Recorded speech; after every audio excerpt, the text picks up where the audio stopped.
Welcome to the Table Podcast, where we discuss issues of God and culture. Brought to you by Dallas Theological Seminary.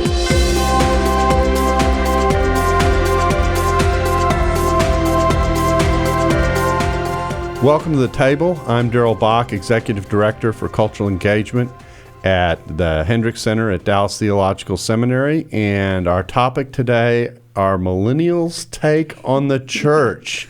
Okay, and this is a response to an article by the man sitting at my left here, Sean Eaton, who wrote a piece called 12 Reasons Millennials Are Over Church. And it's okay. You're okay. Yeah, you got to take responsibility for it. So anyway, Sam is over a ministry called Recklessly Alive. Why don't you tell us a little bit about that ministry? Yeah, so I started a suicide prevention and mental health ministry where I talk about my experiences with that. I've been writing a book.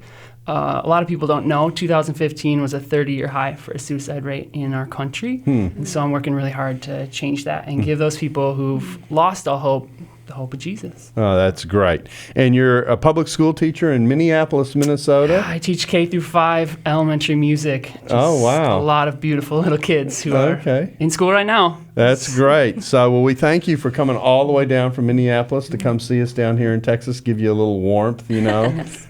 True? Yeah, thank you. You're welcome. Very good. And then Nika Spaulding. Now, that's got this long title for you. What is it? Director of Women's Equipping and Curriculum at Watermark Church here in Dallas? Yeah.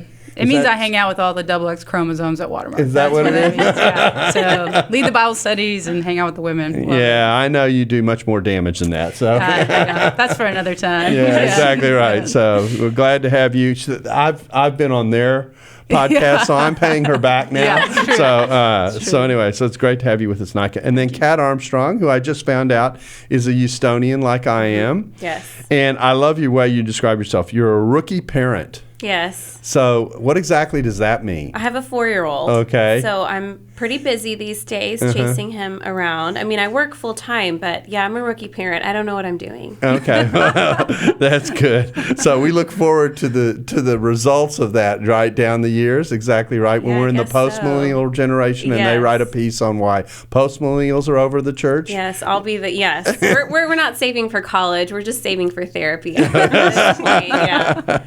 That's great. And you also run a ministry called Polish. Tell us a little bit about that. I serve as the executive director, and I co-founded this nonprofit 9 years ago with another DTS grad, and we share the gospel with young professional women that are de-churched, unchurched, or over-churched. Okay. I like that. De-churched. That's an interesting phrase. I'm sure we'll be talking a little bit about that as we move along. Well, that's our crew here. Let me introduce what we're going to talk about.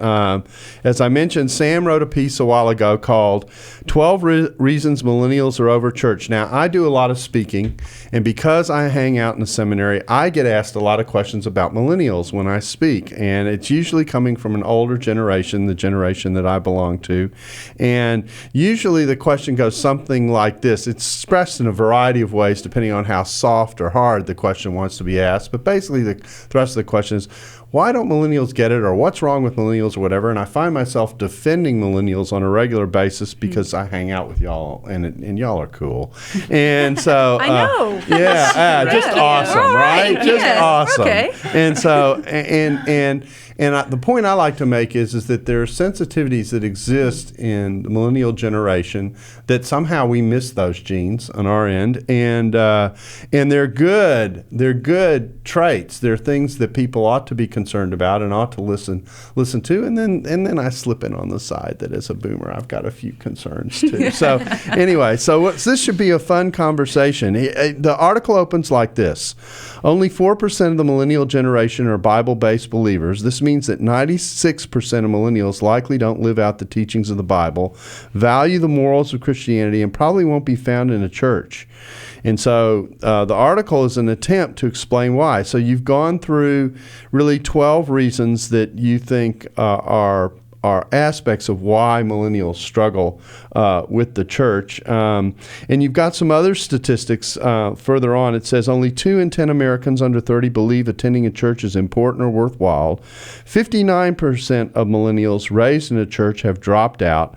35% of millennials have an anti-church stance, believing the church does more harm than good. So they're the least likely age group of anyone to attend church, and this is so by far. This is something we hear about regularly, and Kat and I have gone through a period after the election in which we also discussed this issue more privately about what's going on, particularly with millennial women. So we'll come to that down the road. But I'm just going to dive in, okay? Number 1, nobody's listening to us. I am. You're one of the few. A few, huh? Okay. It says millennials value voice and receptivity above all else. When church forges ahead without ever asking for our input, we get the message loud and clear. Nobody cares what we think. Why then should we blindly serve an institution that we cannot change or shape? And then you do have suggestions for solutions, creating regular outlets for young adults, inviting millennials to serve on leadership teams and boards, and hiring a young adults pastor who has the desire and skill set to connect with millennials. So that's a good start. Fill it out. How do I do a better job of listening? Yeah, just start by getting to know the people in your church. Millennials just want to voice what's inside of them and what's going on. I think we'll talk a little bit later, but most importantly, they want people walking with them, not preaching at them. Mm-hmm. And if it's only a one-way conversation, I just don't feel like going, quite honestly, because I've got a lot of experience too that I want to share and bring to the table. Not that I have all the answers, but I want to be heard. I think, and that's just a human trait. I think everybody wants to be heard and seen. Mm-hmm. Okay, and yeah, I think we were taught that our voice matters, right? You think about the education system. I'm sure you feel this. Gone are the days of rows, right? And everybody's facing the teachers. Now you go into classrooms and they're sitting in tables. There's collaboration, and we're taught that that's a really high value of our society. And so when you walk into a church and the only opportunity you have is pews facing forward, and there's not a chance for collaboration or to be heard, it can't help but be received at times that we're not being listened to, and that our voice doesn't matter. And so I think we are the largest generation and probably the most studied, right? So the research is out there to learn about us as well as within your church. And so I think for those hoping to reach millennials, I think the information is certainly out there and available for them to look at. And you're not as strange as people suggest. No, I'm not. No, we're pretty weird, but we're earnest, and I think people enjoy getting to know us for sure. Yeah, I think the earnestness is a good word. That there is a sensitivity to millennials that I think drives a lot of their concerns at a relational level that are important to the church, and so from that standpoint, certainly worth turning an ear towards. Kat, any observations on that one? Nobody's listening to us. I think there's definitely a gap between the folks who have left, like they've made their exit. Yeah. And so we also need to have conversations with folks who have completely left. And that just takes a lot of work. When it comes down to it, if I'm married to a pastor, and Nika's a pastor, I mean, there are so few resources, so little time, and so many needs. And so many times we gravitate towards the people who have the loudest voice inside the church. And what Sam's written about is that they've left. So now the conversation's even more challenging because we have to go to them, start a relationship, and then really listen. Okay, so that's one group, the group that kind of needs to be approached and almost in one sense won back. And then there's another group that's kind of floating around the edges, still hanging in there, okay, but assessing, right? Absolutely. And that's a challenging group as well. Okay, well, I'm building the atmosphere here for this. Number 2, okay? All right. We're sick of hearing about values and mission statements. Oh, man, I love this one. And then I love the way you open the sweet Moses, people, give it a rest. Okay, so enough about mission. Okay, of course, in organization, it's important to be moving in the same direction, but that should be easier for Christians than anyone else because we already have a leader to follow. And then you talk about the core commandments of loving God and loving others. So why does a church need a mission statement anyway? So, solution, stop wasting time on religious mumbo-jumbo and get back to the heart of the gospel. We're not impressed with the hours you brag about spending behind closed doors wrestling with Christianese words on a paper. We're impressed with actions and service. I'm glad you don't say what you think. Sam is in that rare space where a blogger comes from behind the screen in front of it. So. Exactly right. Yes, this is called an outing. So tell us what's going on here. You're really about rather than putting it in words on paper and having to re-articulate what you think is transparent and obvious about what we should be engaged in. We should be engaged in it, right? Yeah, I think millennials are drawn to authenticity and transparency. And yes, we need a common mission. We need to know where we're going as an organization. But we're just not impressed with a 10-week sermon series on the new mission statement for the third year in a row. Right. It's just a little exhausting. We're impressed by service and action, specifically serving the poor, which we're going to talk about next. Okay. All right. Yeah, I think, as a pastor, I can totally appreciate the mission statement, right? I mean, there's, I think leaders have to remove confusion, bring in clarity. I think any mission statement that doesn't get at the heart of the gospel is going to be a miss, certainly for this generation. But I think part of it is you're talking about the authenticity piece. When your mission statement is only an aspirational value and not a realized one, I think that is what becomes exhausting. That if the church says, we care about the poor, we care about the disenfranchised, and we care about the gospel, and then they do, then the mission statement works. But if the mission statement is, like you say, Christianese, these words that half the time we're not even sure what they mean, and then we don't see that movement, I think that is what becomes exhausting. And so as someone on a church staff, I'm like, well, hey, I think, I have goals that I want to put out there for my women. We have vision. I do sit in those meetings. They can go a little long. I can totally agree with that. But I do think to just go for leaders to go, are we about this mission that we keep putting in front of our people? Because there is the need to continue to clarify what our vision is because it leaks out. You need to keep doing that.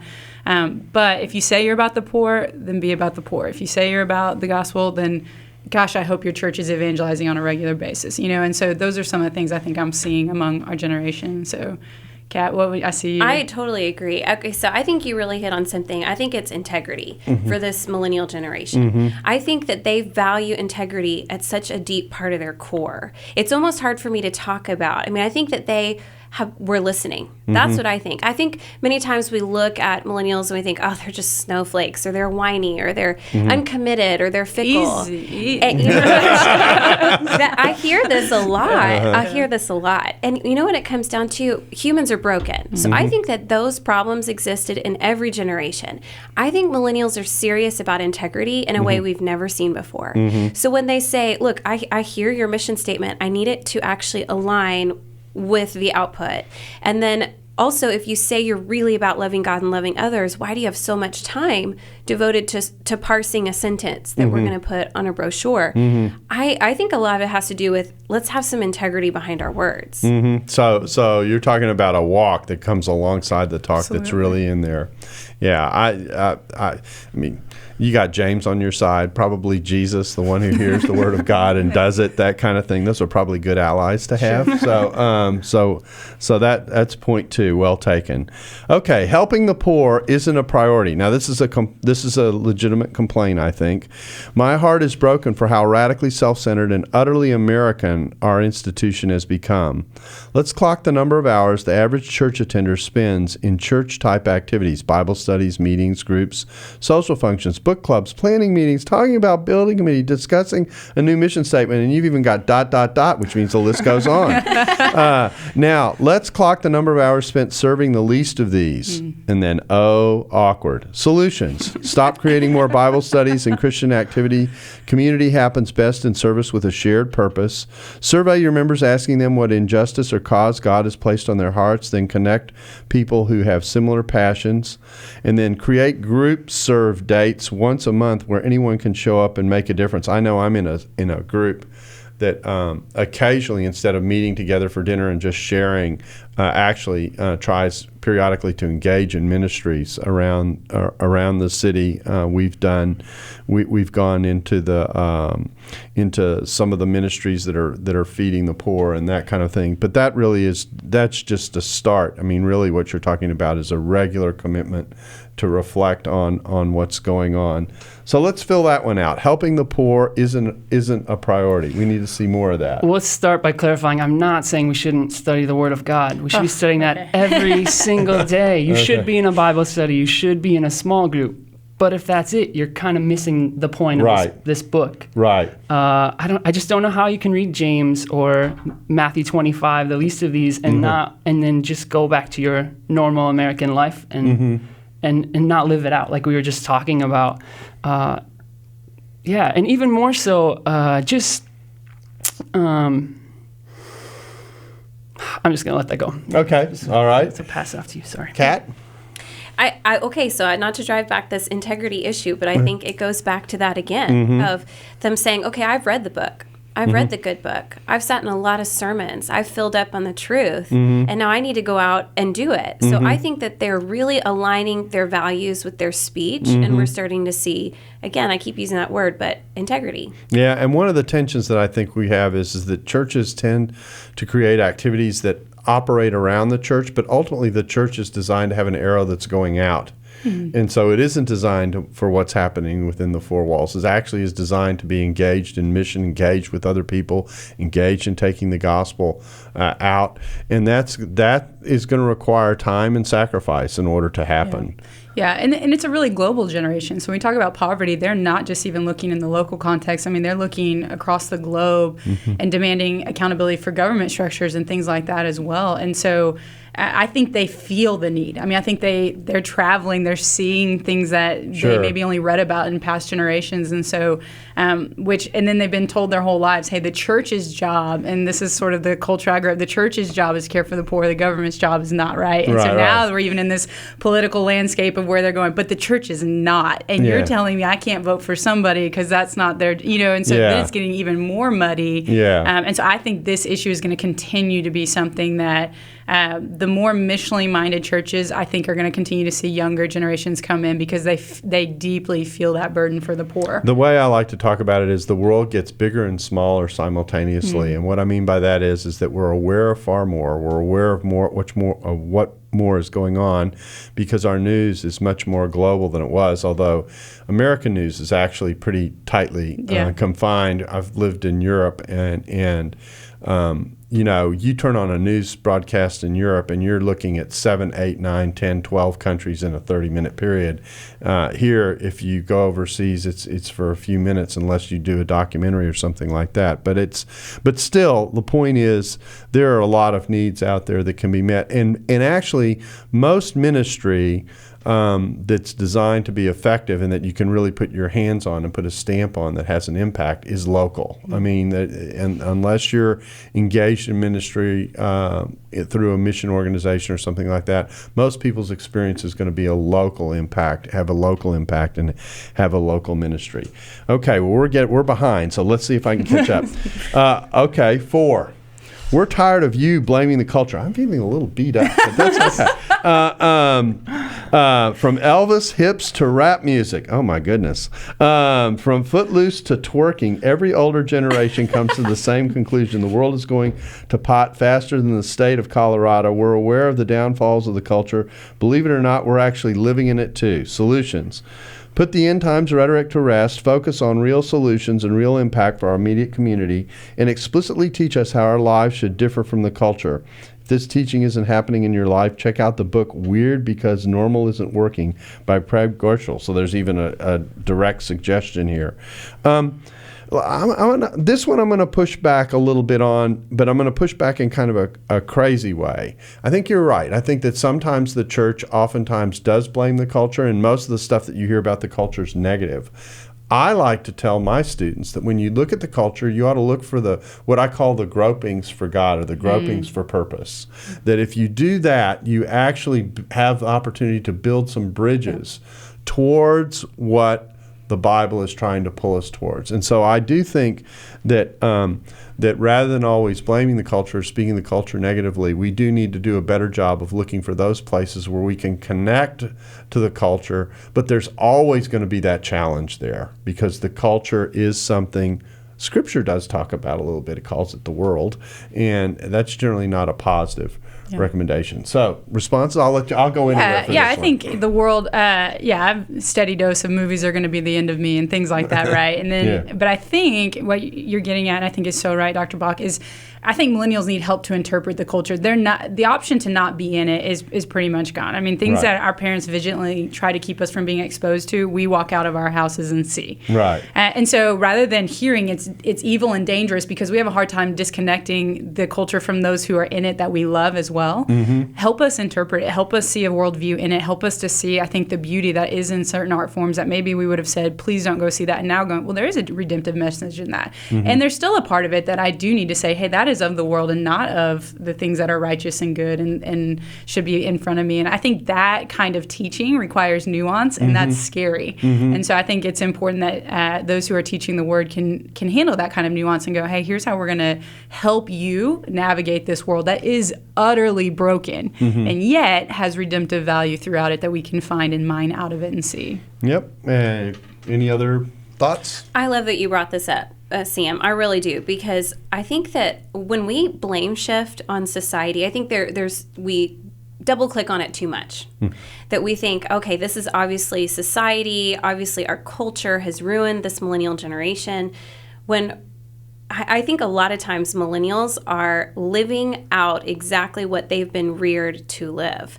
And I think if we send them out and say, this is your enemy, culture's your enemy, society's your enemy, they're proposing things to you that are not true, we can come back and go, okay, at the end of the Beauty and the Beast, all things were restored and renewed. You know, that's one simple example of a movie that we're hearing a lot of pushback on, that's society or culture and how it's ruining our generation.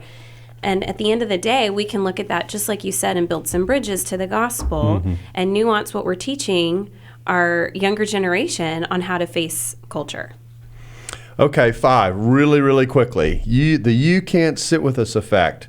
There's a life-changing movie all humans must see, regardless of gender, and that, of course, is the 2004 classic Mean Girls. Obviously. Okay, confession, I haven't seen it. In the film, the most popular girl in school forgets to wear pink on a Wednesday, cardinal sin, to which Gretchen Weiner screams, "You can't sit with us." So what exactly is this one all about? And we've got really hustle on this one. I've just heard so many people talk about churches like a high school where there are cliques and nobody is welcome. And I've lived that out over and over again. I've talked to my mom about it, who isn't a part of church as much anymore, and she feels the same way. And so we have to find a way to be more welcoming, more compassionate, and get people connected and stop blaming them for not being connected. Okay, fair enough. But let me just stop and make a little bit of an observation. I think a lot of the aspirations that you talk about are aspirations that are shared across the church. That people want to have authenticity, that they want to have integrity, that they want churches to be better, more sensitive, more engaged, etc. Of course, one of the tensions that everyone has is the management of all the time that takes with rookie moms who raise kids, right? And that kind of thing. And so one of the challenges is helping the church actually get there and think about how to get there and the prioritization that it takes to get there. We'll talk about that. So 6, distrust and misallocation of resources. Over and over again, we've been told to tithe and give 10% of our income to the church. But where does that money actually go? Millennials, more than any other generation, don't trust institutions, for we've witnessed over and over how corrupt and self-serving they can be. We want painstaking transparency. We want to see the church's homepage, on the church's homepage, a document where we can track every dollar. Oh, this is exciting. A web page with an Excel sheet. So So, solution: go out of your way to make all your financial records readily accessible. Create an environment of frugality. Move to zero-based budgeting, where departments aren't allocated certain dollar amounts but are asked to justify each purchase. And challenge the church staff to think about opportunity costs. Could these dollars be better used to serve the kingdom? Nika, I'm going to start off with you since you manage part of a budget in the church. So challenge? I think you should tithe more and ministers should get paid more. So, this is an interesting one because I feel the burden of not only leading millennials but also Gen Xers, baby boomers, every generation. And so the frugality part has a give and a take as well. I mean, if I had uncomfortable chairs and very little resources that maybe millennials would feel more comfortable with, my older generation might not as much. But I do think what you're driving at is this sense of it is really important that we manage our money well and that I can justify where every dollar goes. And so we just have a rule where if my budget went on the front of the Dallas Morning News, would I be comfortable with that? And I think that holds me to a different level of accountability as opposed to, well, we can go eat at that fancy lunch that maybe 60% of my body can't even afford to eat on their regular basis. That does make people uncomfortable, and maybe rightfully so. And so I think this is one where I would be uncomfortable with my salary going on the webpage. Maybe not that level of transparency, but maybe more transparency is, I think, a broader issue. And so, especially when you think about debt, and I think that is part of it, where we're being told, hey, don't take on all this debt to buy this house, all this. We're being, lectured all the time of you guys are living beyond your means. And then you look at this $5 million debt of a building and you kind of go, well, I mean, pot calling the kettle black here a little bit. And so I think where the money's going should absolutely, people have access to that. And then I think every minister's got to go, do I feel comfortable with this? Would I feel comfortable telling the 20-year-old who just gave me the 10% of their $12,000 salary and the 60-year-old who's a little bit more, farther along that also gave me 10% of their $150,000 salary, am I valuing their contributions and am I taking those into consideration as we spend money? And I think that's a huge call. Kat? We've gotten a lot of pushback with Polish, specifically when we launch new chapters, because we're serving millennials. They want the Excel spreadsheet printed out. They want QuickBooks to output all of those documents, right? They want to see the P&L themselves. And so we've learned that we actually pass those out up front to people who might volunteer with us because of exactly what Sam's saying. They want to know every category where we're spending dollars. And many times it's not because it is because they want to hold us accountable. It's also because they want to contribute. So they want to go, you know what? I know somebody who can do this video for us for free, or I work for a company that does this pro bono work. So we've definitely felt that.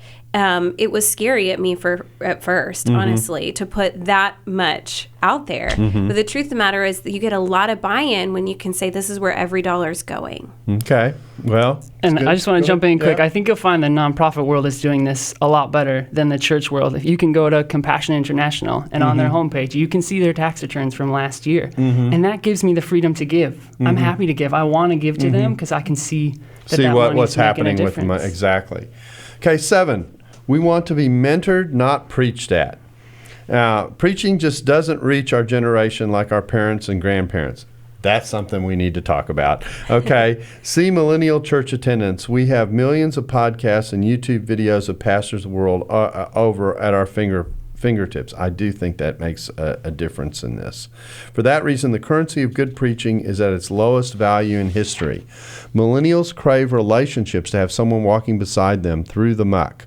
Solutions: create a database of adult mentors and young adults looking for someone to walk with them. Ask the older generation to be intentional with the millennials in your church. I think what I'm hearing in this, tell me if I'm wrong, is beyond the mere message at 11 o'clock on Sunday, there are relationships that we are really after, and relationships that mean something. Yeah, let me clarify. I'm not saying don't preach the gospel. Of course, preach the gospel every Sunday. But what I'm saying is, if you're relying on that to drive millennials into your church, it's just not going to work. Because if I'm struggling with fear today, I can sit at home in my sweatpants and find 50 sermons by Francis Chan about fear. Right. And so yes, keep preaching, but also come around us, mentor. I mean, mentoring is discipling, right? That's what we're talking about here. Is teach me how to live these things out. Don't just talk at me. And I think the important thing here is that what the local church can give that a Francis Chan may not be able to, at least quite to this level, is a localized form of the walk of faith, which is important in actually being in context. Now, that assumes that the pastor who's doing the preaching knows his congregation and interacts with the congregation in a significant kind of way, which is a whole nother conversation. But still, the point is that there is a way to engage with people in their local setting. I tell my students, when you preach and think about all the vocations that are represented in that room from 9 to 5 on Monday to Friday, and do a little preaching into that space and time. Because that's where most people's struggles are coming from, and that's what they're wrestling with. So it's an important conversation, it seems to me, to think about how to put together the relational aspects of what church is supposed to be next to the message and content that's coming. You know, one of the things that the older generation does say regularly to the younger generation is there are content needs that also exist here that have to be dealt with and have to be approached. And preaching, at least, is one aspect of doing that. But your response back oftentimes is, yeah, but preaching alone, words alone aren't enough. We need to see it in practice. That's all very, very fair. Number 8, we want to feel valued. Now, I think you've said this in a variety of ways in several spots. It says, churches tend to rely heavily on the young adults to serve. You're single. What else do you have to do? This actually is going to tap into something I want to turn in kind of a gender direction a little bit, and that is not only is this a legitimate complaint, but sometimes the way we ask certain people to serve in the church is restricted by the way we perceive their value to be. So we want to feel valued. Millennials are told by this world from the second we wake up to the second we take a sleeping pill, we aren't good enough. We desperately need the church to tell us we are enough exactly the way we are, no conditions or expectations. Then solutions, return to point 1, listening, and go out of your way to thank people who are giving so much of their life to the church. So appreciation for that value is also important. Floor is open.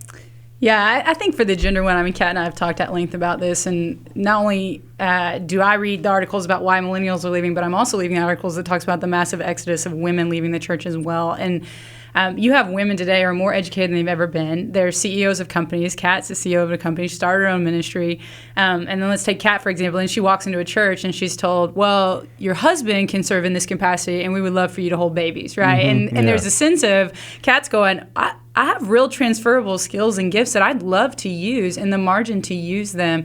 And so I think that's part of where transitional leadership is going to be huge in the church, that we have to continue to make space for young leaders to not be looked down upon because they're young, but given opportunities to use their gift, male and female. And obviously for what's appropriate for your particular expression of the church and all of that. But where women can use their gifts, you know, you've got these lawyers and these doctors and these CEOs walking into your congregation now. Let's use them. Let's deploy them. They have real skills and gifts. And so I think that's really important, Sam, a point just to see them and use them. And then to affirm that contribution to the church is very, very important, and to keep your eye on that. Anything else on this one? You know, Aaron, my husband, was the singles pastor and young adults pastor for several years. Now he's the lead pastor. I've been working with young professional women, mostly single or young married. And overarching all of this is a conversation about just that word you use, value. Do you really want us here? You say you want us, and then we haggle over why they aren't coming, right? But then when they do show up, everything's about families. And I have a family. And yet I hear that word on Sunday morning and my ears perk up because I've brought a whole row of young professional women that have been divorced or going through a divorce or are single and loving it. Or maybe they're adopting. I have a girlfriend adopting a child and she's single. So I think that we are placing a lot of value. I've preached about this many times. Marriage and motherhood for women have been elevated to a place of idolatry. And if we've got to start really from the pulpit undermining some of these idols and elevating Mark 12:30 and 31, you know, that we're women, men, singles, married, divorced, whatever it is, we're called to love God with everything, and we're called to love everyone. But we've really nuanced what that looks like in the church. And I think millennials have just said, yeah, that's not my life. I can't even relate to anyone on stage that looks like me, talks like me, or has a lifestyle like I do. And so we've, like Nika said, we've got to make some room on stage for singles, divorced, young married with kids, right? Working women, men staying home. I mean, I know I'm touching, stepping on some toes, but if we have a singular focus on Sunday morning, that's who we will attract. And what Nika hit on is that millennials, specifically women, they've surpassed the amount of men obtaining advanced educational degrees. Sharon Miller put this in Christianity Today in 2011. And the title of her article was Women Are the Newest U.S. Mission Field. And it described at length women are having children later in life. They're choosing to have less children. Over 70% of them are going to work full-time for the rest of their lives. And the church hasn't necessarily calibrated to that. So then when Sam says, we want to feel valued, I know as a professional woman, I show up on Sunday, and I don't, only from my husband have I heard sermons about women in the workplace, applying the sermon as a woman to my job.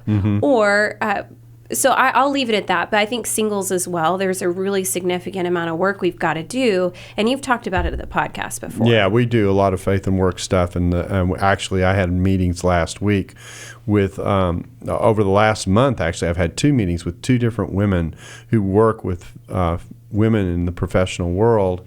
And we're talking about how do we make, that space clear to people and have people think through what that looks like from the standpoint of the church. We could spend a ton more time here, but time calls. Number 9, we want you to talk to us about controversial issues because no one is. Okay, I think this is the black hole in this list. And what I mean by that, I couldn't agree with this more. This is what the Table podcast literally have been all about from the start, is to walk into those areas of, life in a broken world is a life lived in tension. How do we help Christians walk into that tension, embrace the reality that's there, and then think through how to live in that context Christianly? That's really what we're all about. And so the idea of stepping back from these controversial issues because it's too political or whatever, I don't think that works for people. They're looking for help, and what they don't want us to speak into the politics. They want us to speak into the spiritual dimensions of what's going on and how to assess it. That most of the debates that we have are full of tension and negotiating tension, and both sides in some cases are oftentimes raising legitimate elements, but what doesn't happen is we don't put those elements side by side in relationship to one another in a way that's healthy in terms of how we talk about them, etc. I'm talking too much about this one, but I'm just going to open it up. We want us to talk about controversial issues because no one is. That sounds like a cry for help, and in an appropriate way, with the hope that there is something that can be said here. Am I reading that one right? Yeah, I mean, we're living in a culture that says the biggest car, the biggest house, the best body is the way to happiness. And we know that's not true. At least we're starting to figure that out because we're coming to church. That's what we're doing. But we need the truth. We need the truth. We can't sugarcoat what's going on. We can't avoid these things. Tell us what the Bible says about these issues, and then give us some space to wrestle with it ourselves. And let us talk to God about what the Bible says on homosexuality or any of those issues. We want to talk about these things. Yeah. I think gone are the days, too, of propriety in our culture where there were even some contexts where you didn't discuss politics. I mean, you didn't discuss it and that is gone with millennials. I mean, there's not a safe space for me that I'm not going to get bombarded by some question of what happened in the news anytime I'm with young people. And so I think that politeness that maybe is a bygone day era is gone. So it's being discussed. So if I'm going to discuss it with my friend over coffee at the Starbucks, and then my friend's someone's not a believer and they ask me, what do you believe as a Christian? And then I come to my church and I don't feel like I can get help. That feels really scary. And it almost feels like it puts me in a position of defeat, and so I think that is where... Yeah, I think it raises the question whether the church has anything to say into those spaces. And that's a terrible place to be. Which is an interesting statistic. So many, Kinnaman talks about the 3 different types of millennials, right? The nomads, the exiles, and the prodigals. And he's like, really, only of the 3 prodigals, they're leaving Jesus. The other 2 are staying with Jesus. They're just leaving church. And what they're doing is they're podcasting. They're listening to you. They're listening to others who are willing to take that conversation on. And it's a little safer space in here. I mean, there's no people that move or walk out the tide, right? And so... no one comments on Facebook about So, but you can ignore those, the upfront facial meeting after you've stepped off the stage. And so I think it's going to take courage. And I believe that there are ministers that are willing to be courageous. And I think that's going to be the call of pastors as they get equipped here and step out into the world. We're going to have to be told, hey, you're going to have to be courageous enough to talk about these issues that may land you on the front of the Dallas Morning News, but your people need it. Kat, anything on this one? Well, I'm thinking of Russell Moore right now. I don't know if I should bring him up, but what I've seen with the young professional women I work with, unchurched, dechurched, and overchurched, they look at someone like Russell Moore and they're like, yes, finally, someone who I feel like is articulate, highly intelligent, theologically trained. He's willing to talk about things that make people uncomfortable. He is totally fine saying this is wrong, this is right. Somewhere in the middle is where we're going to have to figure out how to coexist with each other. And I think you're going to see even more of that, where there's a real safety net in knowing if I need to come to church and say, my tennis partner is transitioned and now she is a man.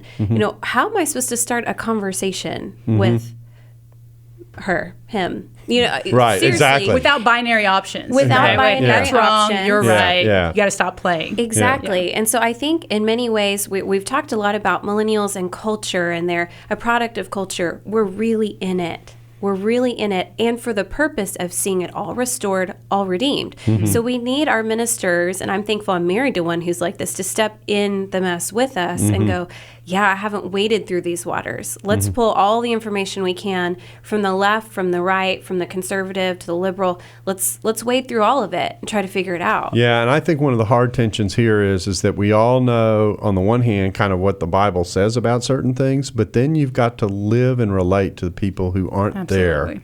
So how do you do that pastorally well? And how do you? I'd say one of the greatest challenges in mission, this has always been the case, is the combination, the tension between the challenge that the gospel makes towards people and the invitation that's bound up in it. And being able to balance those two things well is actually at the core of doing any good evangelism and ministry. And so that's often a hard balance to keep, because the fact is we live in a broken world and people aren't oftentimes where they ought to be. And so how do you do that well? Okay, I'm gonna try and bound 3 together here as we wrap up. The public perception. It's time to focus on changing public perception of the church within the community. This is what I call Jimmy Cagney theology, which is the church's message tends to be heard as, you dirty rat, you shouldn't be doing that. And there's no good message in there. Okay, so public perception of the church, I'm all aboard with what that represents. 11, stop talking about us unless you're actually going to do something. Okay, so I'm talking about you, but I have you here. All right, and then third, 12, you're failing to adapt. Here's the bottom line. Church, you aren't reaching millennials. Enough with the excuses and the blame. We need to accept reality and intentionally move towards this generation that is terrifyingly anti-church. The price of doing the same old thing is far higher than the price of change. And then you quote that great theologian, Bill Clinton. I made the conservatives very happy on that one. And so really, this is the way I view this entire piece. It really is a heartfelt plea from a millennial who cares about the church, that the church do a better job in reaching people we all care about. Fair enough? I got a lot of hate for this. I'm just going to throw that out there. Thousands of very angry emails and comments about what I wrote, which has been tough. It's been tough to live in this tension of, this was my love letter to the American church. It was. Like, I love the church like Christ loved the church, and I want to see it prospering. And I look around and I see my generation has left. And so I just sat down and started having a conversation. God, what are we missing? And I felt it rising up even in me, a person who's been serving in a church very steadily for the last 6 years. So that's kind of where I'm landing. Yeah, it's okay. It's worth hearing. You know, we say, this is something I like to say, that Christianity is ultimately about how God changes people and transforms them. But if there's no change, there's no transformation.